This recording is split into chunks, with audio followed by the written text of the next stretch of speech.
রোজ রোজ এই একঘেয়েমি খাবার খেয়ে মুখে অরুচি পড়ে গেছে। রাস্তায় চা খেতে খেতে আমি বিমলকে বললাম। বিমল বলল, হ্যাঁ রে ভাই, রোজ ওই একঘেয়েমি খাবার। বিমল আর আমি একই অফিসে চাকরি করি, বিয়ে করিনি দুজনে। রোজ ওই ক্যান্টিনের খাবার খেতে খেতে মুখে অরুচি পড়ে গেছে। বিমল বলল, ভালো কোনো রেস্টুরেন্টে গিয়ে খেয়ে আসি। রেস্টুরেন্ট? হ্যাঁ, কি আছে, রোজই তো ওই ক্যান্টিনে খাই, আর নয়তো বাড়িতে ওই ডাল ভাত তরকারি। তোরও কপালে জোটে, আমারও তা। এক একদিন হয়তো মাছ মাংস খাই। জানিসই তো, কাজ করে এসে আর রান্না করতে ভালো লাগে না।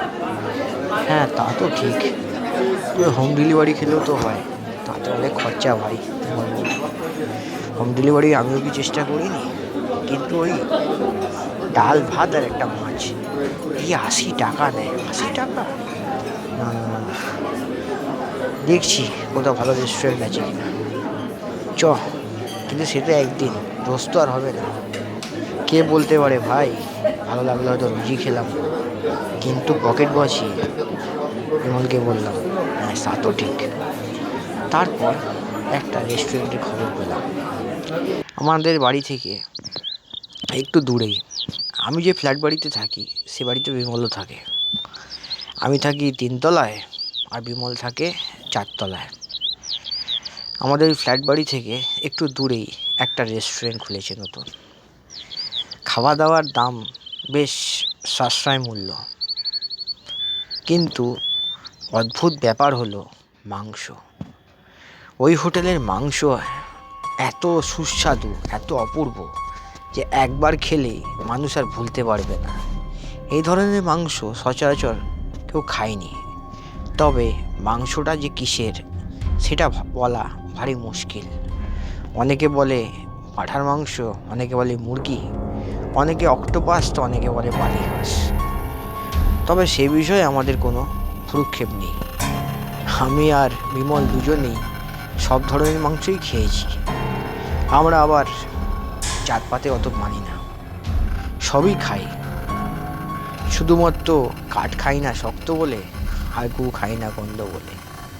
তা যাই হোক, ইচ্ছা হলো রেস্টুরেন্টে খাবার। আমি বিমলকে বললাম, বিমল চ, রেস্টুরেন্টটা থেকে খেয়ে আসি, নতুন খুলেছে। রেস্টুরেন্টের নামটা ভারী অদ্ভুত, মাংস। হ্যাঁ, মাংস, কারণ এই রেস্টুরেন্টের মাংসটাই যে ভারী অদ্ভুত। কিসের মাংস কেউ বলতে পারে না ভাই। কুকুর বিড়ালের নয় তো, বলেও বা ক্ষতি কি? আমরা তো সব ধরনের মাংসই খেয়েছি। এক এক জায়গায় এক রকম, কোথাও অক্টোপাস, কোথাও আবার বালি হাঁস। ঠিক আছে, চল গিয়ে দেখা যাক কিসের মাংস এখানে বিক্রি হয়। তারপর বিমল আর আমি গেলাম রেস্টুরেন্টে। দেখলাম একটা রোগা গোছের ভদ্রলোক বসে আছে। আরে আসুন আসুন বাবু, আসুন। আই ভোলা, ভোলা দেখ কারা এসছে। দেখলাম একটা ঢোলাঢালা বয়স্ক করে লোক, অদ্ভুত চেহারা তার। সে আমাদের নিয়ে গেল। আসুন বাবু আসুন, বসুন বসুন বলে আমাদেরকে ভেতরে বসালো। তো কি খাবেন? কি আছে? মাংস আছে। তা মাংসের কি আইটেম? কি খাবেন বলুন? কষা মাংস, chilli chicken, fried rice, biryani, chop, cutlet সব পাবেন। দেখি মেনু কার্ডটা আমি দেখলাম। বিমল, দেখতো এখানে কি ভালো আছে। এটা কি? এটা হচ্ছে স্পেশাল মেনু। স্পেশাল মেনুটাই নিয়ে আসো, দেখি খাই। ঠিক আছে, আপনারা বসুন, আমরা আনছি বলে ঢোলা হাফ প্যান্ট পরা বয়স্ক ভদ্রলোক ভেতরে চলে গেল। সঙ্গে ছিল একটা বাচ্চা ছেলে, বয়স বেশি না, 18-19 বছর বয়স। দুজনেই খাবার নিয়ে এলো আমার জন্য আর বিমলের জন্য। বিমল আর আমি খেতে খেতে বললাম, বাহ, খুব সুন্দর রান্না তো, এরকম রান্না এর আগে কোনোদিন খাইনি। কি বলিস? বিমলকে বললাম। বিমল বললাম, এত সুস্বাদু মাংস ভাই, এই হোটেলে তাহলে এবার পার্মানেন্ট খেতে হবে, রোজই আসতে হবে। তাজা বলেছিস, এত সুন্দর রান্না এর আগে আমি কোনোদিন খাইনি। ঠিক আছে, তা কত হলো? আগে বাবু 500 টাকা। 500 টাকা? এই রান্নার 500 টাকা? বিমল বলল, তা হতেই পারে, এত সুস্বাদু রান্না অন্যান্য হোটেলে খেয়ে যা 1000 টাকা পড়ে যাবে, কিন্তু তা বলে আরে থাক না, দিই না বলে 500 টাকা দিয়ে দিলাম। তারপর হোটেল থেকে খেয়ে দিয়ে বেরিয়ে এলাম। বিমল বলল, একটা জিনিস লক্ষ্য করলি? আমরা যখন মাংস খাচ্ছিলাম ওই দুটো লোক আমাদের দিকে হাঁ করে তাকিয়েছিল। কেমন অদ্ভুত লাগলো বলে আমরা ফ্ল্যাটে ফিরে গেলাম। সকালবেলা যখন অফিস যাই, আমার ফ্ল্যাটের নিচে একটা বয়স্ক করে লোক বসে থাকে। আসলে উনি ভিক্ষুক, রোজ ভিক্ষে করেন।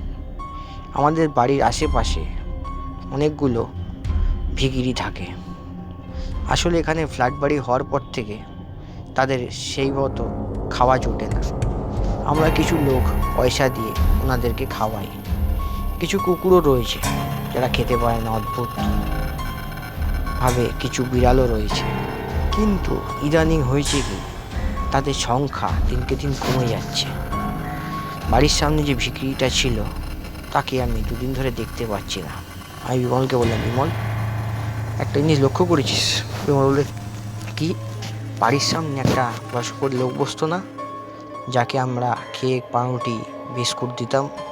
হ্যাঁ হ্যাঁ হ্যাঁ হ্যাঁ, ওই কাকা। হ্যাঁ হ্যাঁ, ওই কাকার কথাই বলছিলাম। বিগত 3-4 দিন ধরে দেখতে পাচ্ছি না। কাকা গেছে কোথায় বলতো? মনে হয় অন্য পাড়ায় চলে গেছে। না, উনি তো এই পাড়া ছেড়ে যাওয়ার লোক নয়। একটা জিনিস লক্ষ্য করেছিস কি? পাড়ায় 3-4টে কুকুর ছিল, তাদেরকেও দেখতে পাচ্ছি না। হ্যাঁ রে, বিশুদের বাড়ি বিড়ালটাকেও দেখা যাচ্ছে। কি ব্যাপার বলতো? যবে থেকে রেস্টুরেন্টটা খুলেছে তবে থেকে একটা একটা করে প্রাণী অদৃশ্য হয়ে যাচ্ছে, মানে গায়েব হয়ে যাচ্ছে। তুই কি বলতে চাইছিস? এদের অদৃশ্য বা গায়েব হয়ে যাওয়ার পেছনে এই রেস্টুরেন্টের মালিকের কোনো হাত আছে? মনে তো হচ্ছে। চ, আজ রাত্রিবেলা একবার নজর রাখি। যা, এসব কি যাতা বলছিস? না রে ভাই, জিনিসটা আমার ভালো ঠেকছে না। এত সুস্বাদু ভাবে মাংস রান্না করে, কিন্তু কিসের মাংস সেটা তো বোঝা যায় না। সেই লোকটা কি বললো মনে আছে? বাবু, এই মাংস যে সে মাংস নয়, এ খুব সুস্বাদু মাংস, একবার খেলে চিরকাল মনে রাখবে। দেবো নাকি আরো 2 পিস? কথাটা তুই মন্দ বলিসনি। ঠিক আছে, আজ রাত্রে একবার রেস্টুরেন্টে নজর রাখতে হবে। ঠিক আছে বলে আমি আর বিমল রাত্রিবেলা অফিস থেকে ফিরে রেস্টুরেন্টের বাইরে দুজনে লুকিয়েছিলাম। দেখলাম ওই 2জন লোক যারা আমাদের খেতে দিয়েছিল, ওরা 2জন একটা জিনিস বস্তায় করে নিয়ে যাচ্ছে। বস্তার মধ্যে লেগে রয়েছে চাপ চাপ রক্ত। আমি তো ভয়ে থতমত খেয়ে গেলাম। কি আছে বস্তার ভেতরে? বিমলকে বললাম, বিমল, এক্ষুনি চ, কে দেখি কি আছে। দেখলাম একটা ঘরের মধ্যে ওই বস্তাটা উপুড় করে খুললো ওরা 2জন। গিয়ে দেখলাম কি, একটা বাচ্চা ছেলে। হ্যাঁ, ছোট্ট বাচ্চা ছেলে, গরিব। ওকে আমরা চিনি, আমাদের ফ্ল্যাট বাড়ির আশেপাশে ভিক্ষে করে, বাবা মা নেই, কি করবে? তারপর দেখলাম ওদের 2জনের মধ্যে একটা লোক হাতে একটা ছুরি নিয়ে এলো আর বলল, এইবার এটাকে জবাই করব। আরেকজন বলল, তাহলে দেরি কেন, এটার মাংস তো খুব সুস্বাদু, খেতে খুব ভালোই লাগবে সবার, বল? হ্যাঁ, ঠিকই বলেছিস। এইবার একে কেটে রান্না করে সকলকে খাওয়াবো। হ্যাঁ হ্যাঁ হ্যাঁ হ্যাঁ হ্যাঁ হ্যাঁ। আমি আর বিমল তো ভয়ে থতমত খেয়ে গেলাম। বিমল আমার দিকে তাকিয়ে বলল, এ কি রে, এরা যে মানুষের মাংস বিক্রি করে! না না না না না না, এক্ষুনি এক্ষুনি পুলিশে খবর দিতে হবে। আমি বললাম, তার আগে এই ছেলেটাকে এরা যে মারছে সেইটাকে আগে আটকাতে হবে। বলে আমি একটা ইঁট ছুঁড়ে মারলাম। হঠাৎ একজন বলে উঠল, কে রে, কি একটা ইট মারলো মনে হচ্ছে, যা তো বাইরে গিয়ে দেখ। বলে বাইরে একজন বেরিয়ে এলো। সঙ্গে সঙ্গে লাঠি বাড়ি তার মাথায় বিমল এক পুছিয়ে দিল। লোকটা চেঁচিয়ে উঠল, আ! তারপর আরেকজন এলো, কে রে, হাতে ছুরি নিয়ে। সঙ্গে সঙ্গে আমি তার মাথায় আরেক ঘা লাঠি বাড়ি মারলাম। সেও চেঁচিয়ে উঠল, আ! তারপর আমরা পুলিশে খবর দিলাম। পুলিশকে আমরা সবই জানিয়েছি। পুলিশ এসে এই দুজনকে অ্যারেস্ট করলো। তারপর যেটা জানলাম সেটা শুনে আমি থ হয়ে গেলাম। বিমলও ভয় আতঙ্কিত। এরা দুজন জারোয়া আদিবাসী। জারোয়া বলে একটা জাত আছে, যারা নাকি মানুষের মাংস খায়। শুনেই কেমন আমি চমকে উঠলাম।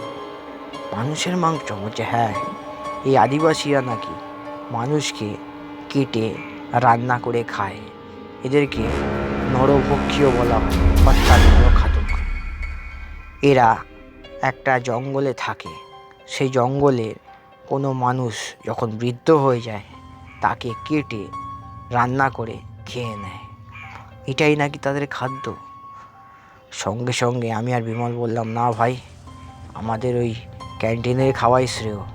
এরপর থেকে আর কোনো দিনও এই কোনো উদ্ভট রেস্টুরেন্টে খাবো না।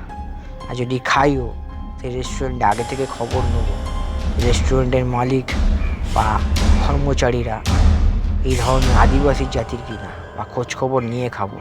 বিমল বলল, হ্যাঁ ভাই, আমি নাক মুলছি, কান মুলছি, এবার থেকে আর মাংস খাবো না। দরকার বলে সপ্তাহে 7 দিন থেকে 6 দিন নিরামিষ খাবো, মাংস রান্না করে রবিবার খাবো, তবুও খাবো না। এরপর থেকে আমি আর বিমল অনেক রেস্টুরেন্টেই খেয়েছি কম বেশি, কিন্তু খাওয়ার আগে সবসময় যাচাই করে নিয়েছি রেস্টুরেন্টে খাবারগুলো ভালো কিনা। আপনাদেরও বলছি, যে কোনো রেস্টুরেন্টে খাওয়ার আগে একবার খোঁজ নিয়ে দেখবেন।